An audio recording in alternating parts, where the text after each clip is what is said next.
All right, good morning and welcome to it. This is a rear that was shipped in to me.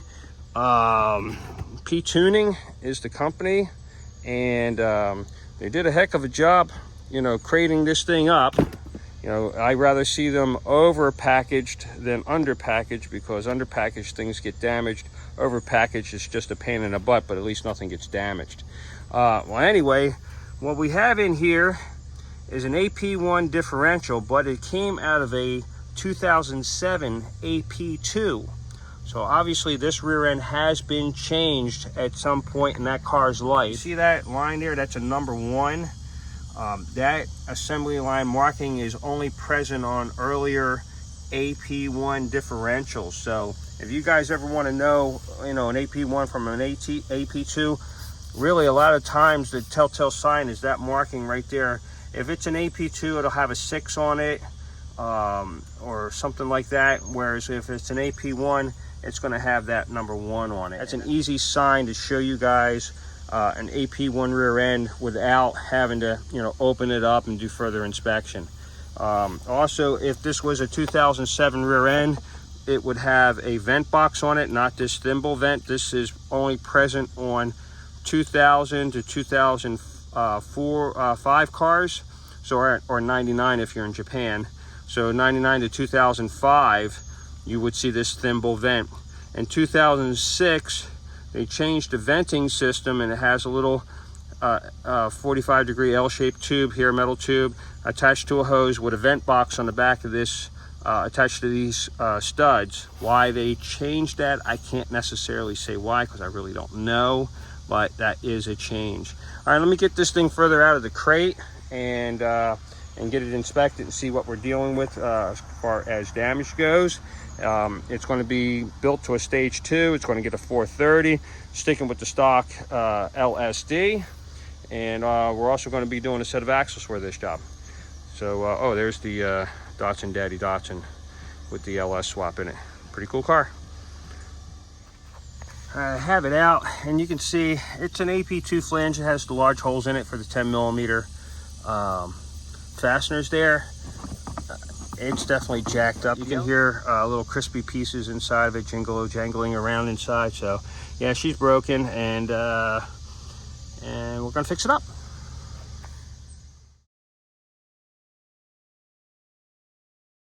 This is the Putty Mod YouTube channel, and on the bench we have something better than what came in. Anyway, earlier in this video you've seen that rear end that came in that nicely made crate was an AP1 rear end, and it was supposed to be AP2, and the owner didn't realize that it had been switched out. He had bought the car, of course, secondhand, like a lot of us do, and he found out that things had been changed in the car. Probably the original rear was broken, and the owner replaced it with an AP1 rear with a AP2 flange change out. So he decided he wanted to make the car right and go and replace everything with proper AP2 stuff, so that the car was back to being quote unquote original. So here we are. This is our new case. Has all the proper AP2 markings on it for his year car. We're still going to go with that 430 ratio. Pretty much solid steel sleeve. So this is a stage 2 build. Got a performance set of axles here. His axles were in pretty rough shape as well. I used his shafts still, because shafts are difficult for me to keep in stock. So that's why I asked for cores. We really need them. And so we did that. We replaced the inbound cups. So all that's going to be all fresh. Of course, all new Honda parts are used to do these performance axles. And then, of course, we do some proprietary good stuff inside to make them last and hold up. We have a new cover going on. This is a proper 2006 to 2009 differential aluminum cover with the vent tube that goes to a vent box, versus the little thimble vent, which was good for 99 to 2005. 2006, they changed to this, and his car's to 2007. So now we have the proper cover on it for 2007. I still got some assembly line markings to put on that yet to make that correct. but I'll do that later on in the build process. But here's everything. We got that input flange. We replaced that as well because his was not in great shape. This one's much nicer and has the proper assembly line marking on that as well. And let me start getting this thing assembled and see how it looks. Went ahead and I pressed everything into place already. There was a lot of noise going on in the shop, a lot of things going on, so I didn't videotape a lot of that. Oh, no, I know I'm old. Videotape, yeah. I didn't record that part of the process. I'm sorry I didn't get to do that for you guys on this particular build. Anyway, the ring gear is already on. It's all balanced out. This is a 430. We're set up to go ahead and put it in for our initial try, see where our pattern is, and adjust from that point. I have an old nut and washer that I use. The putty mod solid steel sleeve won't be going in until we have our setup all ready and good, and then we'll go ahead and we'll machine that to fit. And the reason why I'm wearing this glove today is because I have a damaged finger, and that's another story. Well, anyway, let me get this thing put together and let's see what our pattern looks like. We have the setup done, and right out of the park, home run. First time out.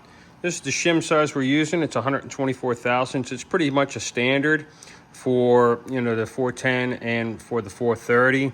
Once you get past the 430, that shim size will vary a lot more. But for 410 and 430, you're running between a 123 and a half, 124 thousandths up to about 125, 126 thousandths. And that usually is the average for that. And we got a great hit both sides, coast and drive. Looks beautiful. So we're going to go ahead and take this all apart and start setting up for the putty mod solid steel sleeve. All right, we are up to the fun part. Have the putty mod solid steel sleeve all machined out and ready to go. Going for final assembly. Our new nut and washer in place. Everything's lubricated. All right, let's check that turning torque out. Nice and smooth. Right on the money. Beautiful. All right, let's go ahead and set up the ring gear in LSD again for the final time and get our backlash. 3/1000 is 3 to 3.3 thousandths all the way around the gear. Real consistent, balanced out beautifully. Last thing we're going to do now is torque down our bearing cap bolts, put our clips into place, and start getting it ready for the cover. All right, we are ready to get the cover on. Looks great inside, really nice restoration on that. Our new Honda seals, crush washers, differentials all built and ready to go. Beautiful pattern. Have our clips into place, our upgraded hardware. Have a listen, there's no lubrication on this, so you can really hear, and the shop is quiet, so you can hear how smooth it is.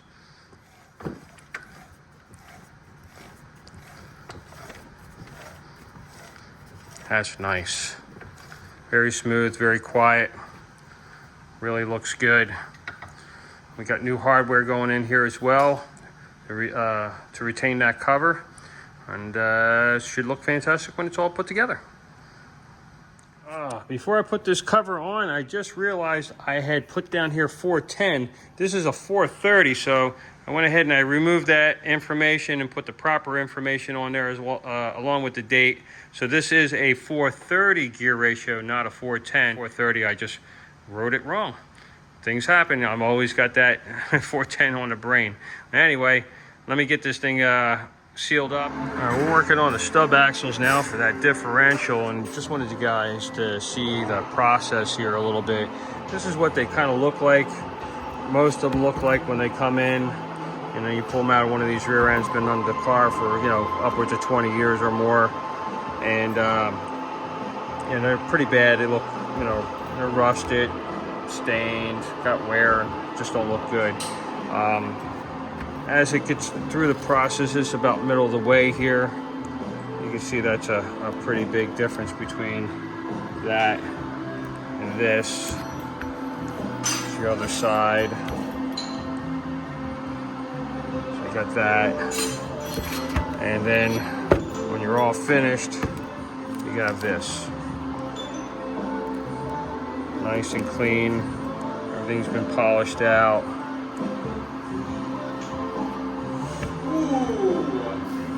It doesn't make the rear end run any better or anything like that, but you know, it looks good.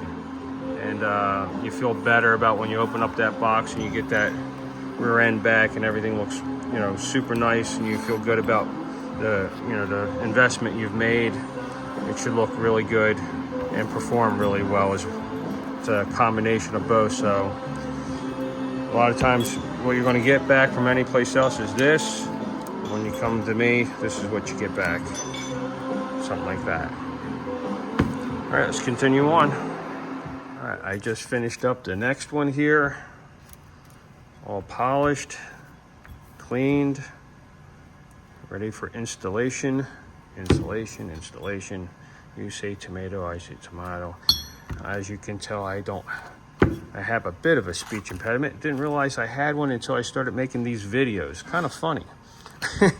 So you discover things about yourself. You say, oh, I sound great. And then you listen to your videos and you're like, well, anyway, looks great. Get ready. I'm going to grease these. That's what you want to do. Make sure you lubricate these shafts before you insert them into your seals.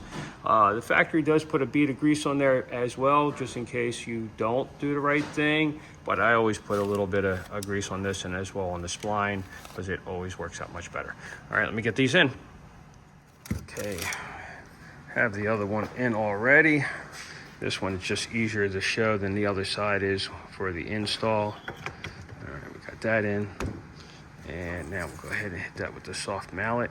And that's all it takes. And you can just pull that back a little bit like that, just to make sure that C-clip is in place, spring clip, and that's all you got to do. Perfectly good working LSD there. That's what you want to see. Nice and smooth. Looks great. All right, let's finish up the axles and get everything boxed up. All right, we're ready to do final assembly on the driver's side or left side axle on this S2000. We always keep the original bands because these are the best. You're not going to get anything better. They're reusable, they're stainless steel. I just clean them up, polish them out, and put them back on, good for another 20 years. Let me get this cup in place and lock that band into place. All right, I just got this into place, this cup. We're going to go ahead and put the band on. This is an original band, and I'll show you how simple it is to reuse this band. Just put that right there. Here we go. This should work fine now. Okay. Here we are. We're in place now. What you have is a tab on this side and tab on this side, and you're going to squeeze them together until you get to that last prong there, and then lock it into place. Now that it's locked into place, the next thing we're going to do is articulate it.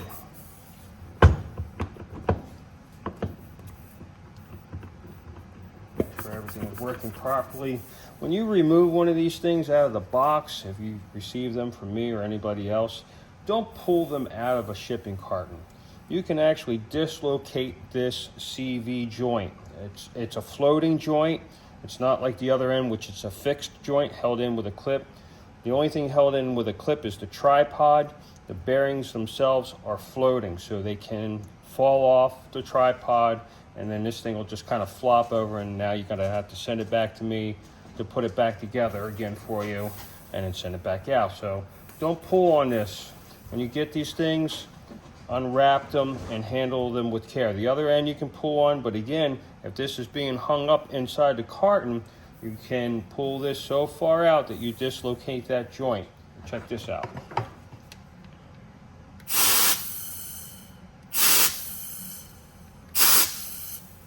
There you go. Now you can see it's ventilated.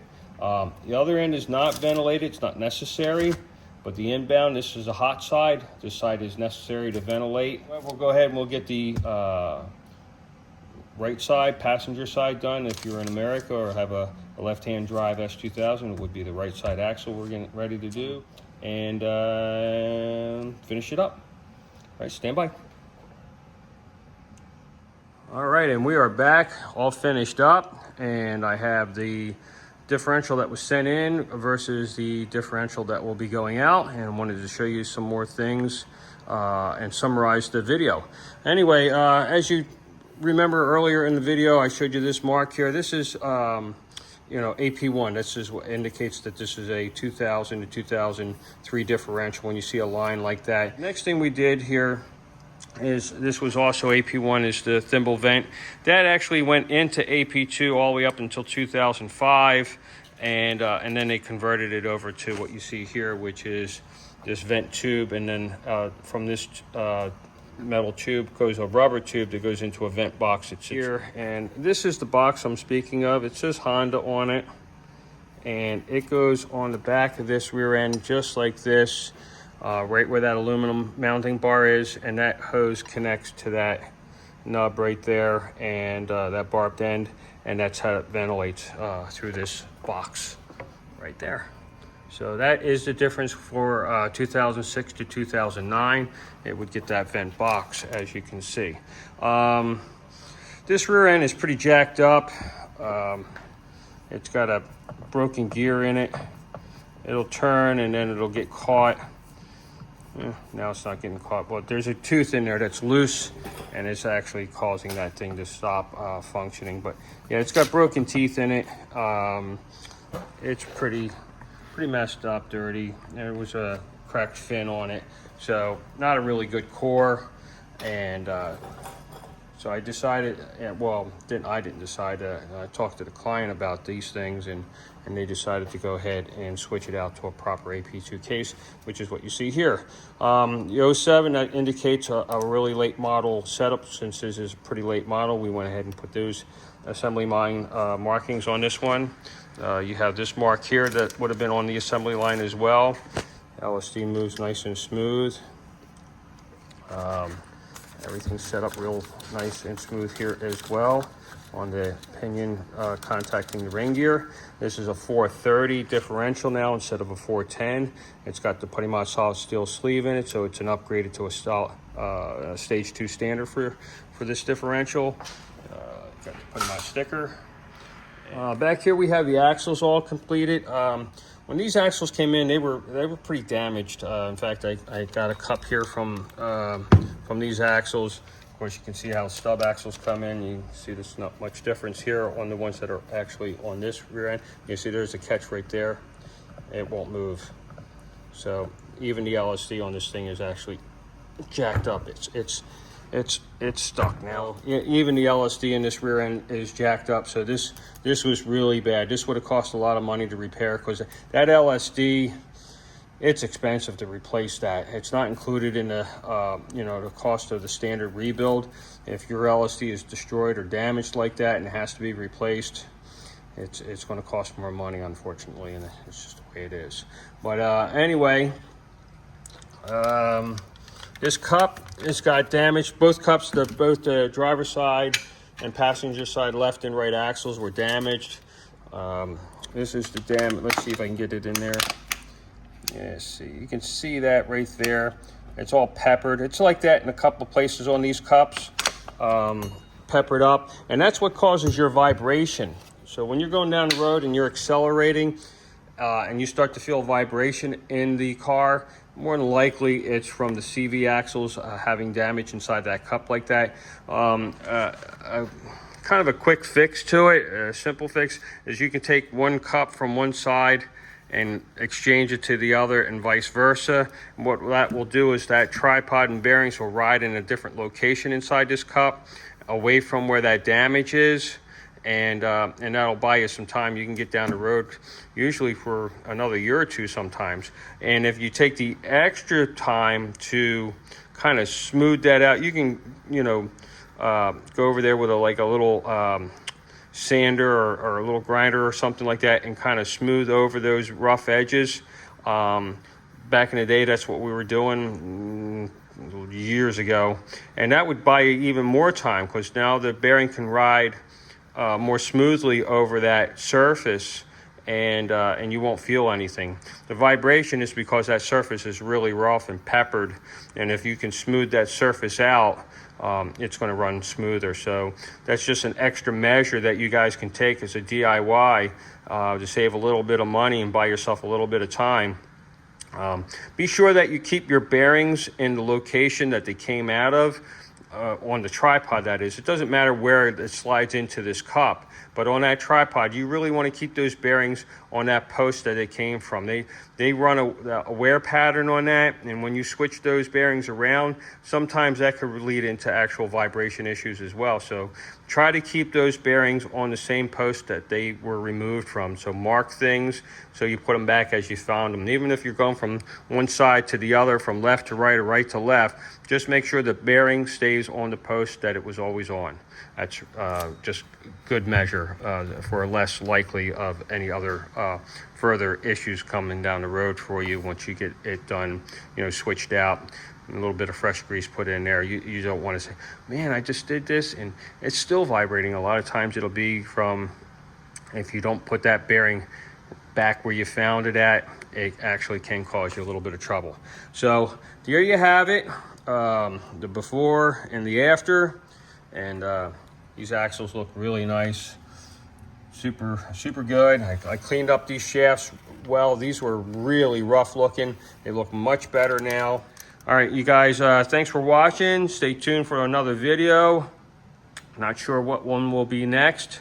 It might be an ND Miata, but I think I got a re-gear to do on a past rear that I built many years ago, and I think there's an LSD and possibly a re-gear on that one coming up, so that may be the next one coming on the bench. I just have to look at the list and see which one's next.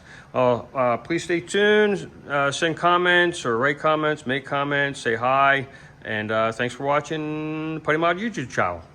There goes that speech impediment. Putty Mod YouTube channel. Yeah, there he goes. See ya.